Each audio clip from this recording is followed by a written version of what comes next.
I couldn't be in class today because I am in Colombia at this point in time.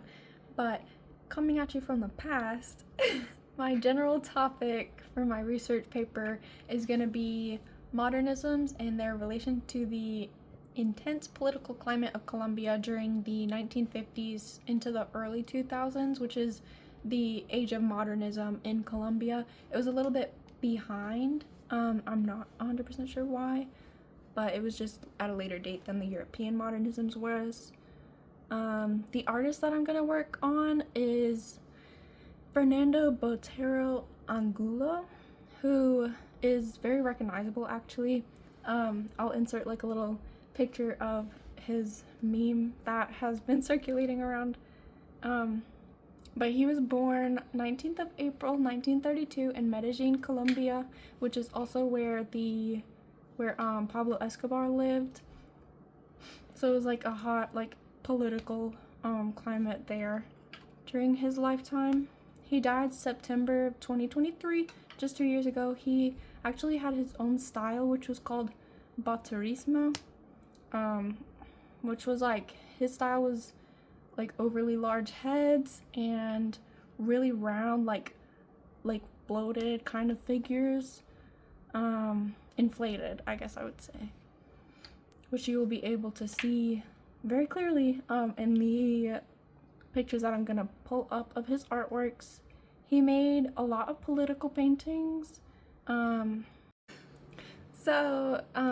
Botero was also a sculptor as well. He did a lot of bronze sculptures after his time in Italy during the 70s, and he was really influenced by the Mexican muralists Francisco Goya, Velázquez, and Renaissance art as well, which you can really see in his work because he did the Mona Lisa. He did a rendition of.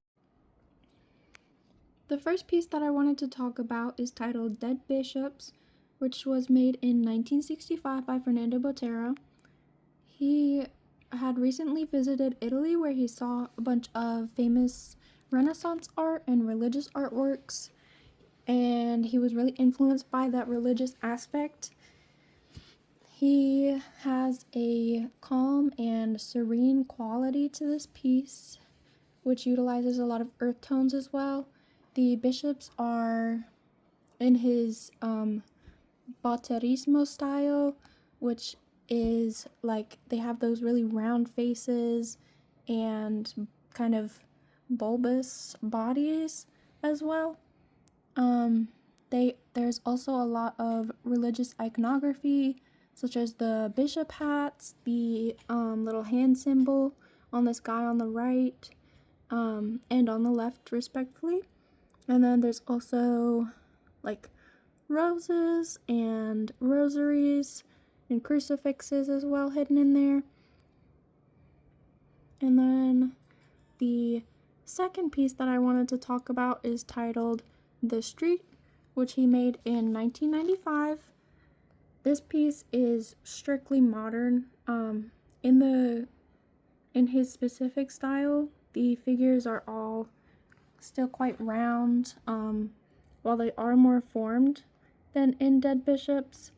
They're more humanistic in that way, in the sense that you can see their whole bodies. The proportions are still inaccurate, like the child especially and the dog I find really funny to look at.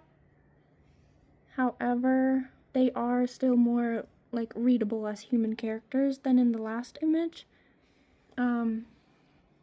This image is very modern to me because it's got this theme of the flaneur and looking and being looked at, and then everyday life, but it's set in a typical Colombian space. You can tell that there is those Colombian aspects that are drawn into this work by the architecture. Their clothing is a little bit different. There's more Colombian colors and that kind of color palette of the area, and then also the church in the background. Colombia was a very is still a very religious, like Catholic, Roman Catholic area. And so you can definitely see that influence as well in his work. So yeah, I am looking forward to delving into Botero a bit more. He is like super well known. He's like the most popular artist to come out of Colombia, but he was working within this modern time frame for most of his life, which I'll be looking at, and then also probably his relationships with other artists around this time period and his influences as well, how he influenced other people. And then I'm gonna be looking more at the like political side of his artwork. So I am excited to get into that, and yeah, thank you.